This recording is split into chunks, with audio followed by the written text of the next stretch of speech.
Hello, welcome to Oxford Heirlooms. In this video, we're going to sew the buttonholes on the left-hand side of the front of the garment. And as you can see, I have my hand embroidery finished in between where I have my buttonholes marked. You might also notice that instead of having 3 French knots on either side of my embroidery motif, I only put 2. As I began to do my hand embroidery, I got to thinking that that third buttonhole was a little bit too close to the buttonhole, or pardon me, the third French knot was a little bit too close to the buttonhole, so I left it off.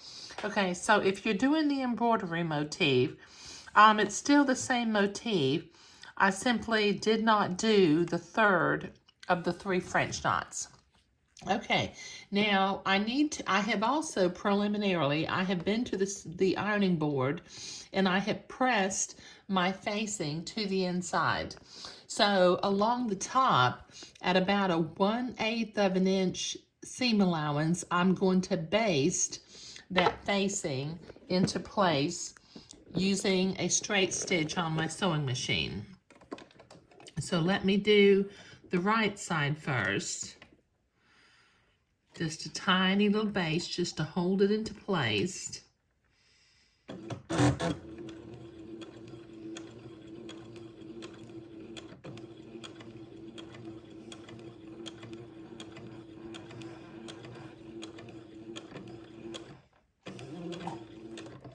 There.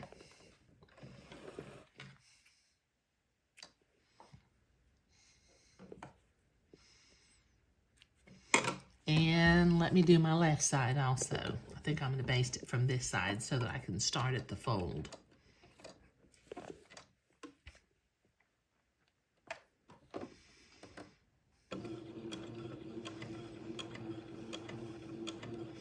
Now notice I did not fold under and hem my facing since I actually used the selvage this time, even though it has like some little weaver's holes in it.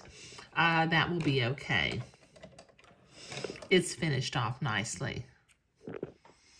Okay, now the next thing I'm going to do is I'm going to go to my vintage Singer sewing machine and I'm going to sew my 5 little buttonholes in between my embroidery motifs.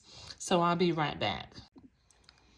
Okay, I'm over here with my vintage buttonhole maker, which, as you know, I really love it. So I think I'm going to use a little piece of wax paper on top of my embroidery. Let me find my little piece of wax paper. Because the embroidery has to go up underneath the presser foot just a little bit.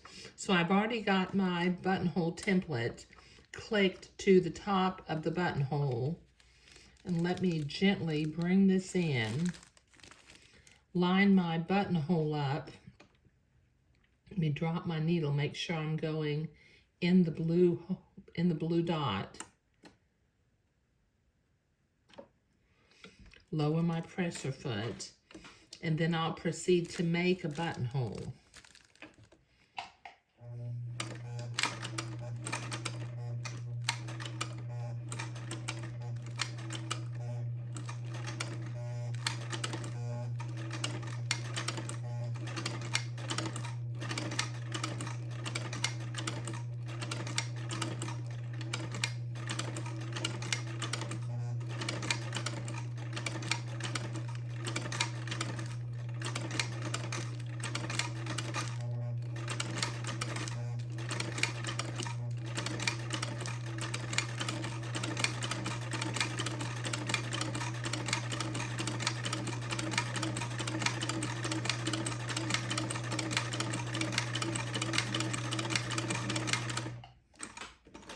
There we go.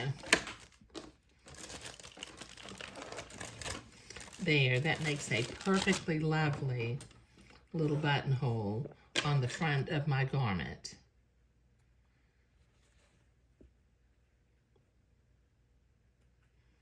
Clip my threads.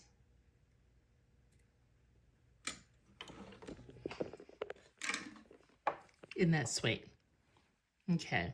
All right, I need to make 4 more buttonholes, so I'll be right back.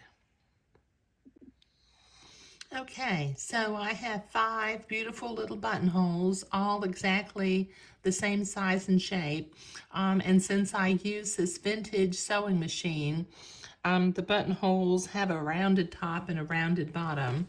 And they're really, kind of an heirloom quality that my newer machine is unable to do. Okay, so what we were doing in this video today, we basted the front facing to the inside of the garment, and we sewed the 5 buttonholes.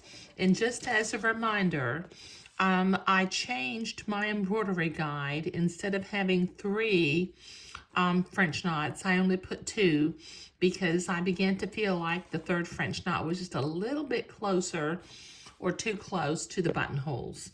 Okay, so thank you.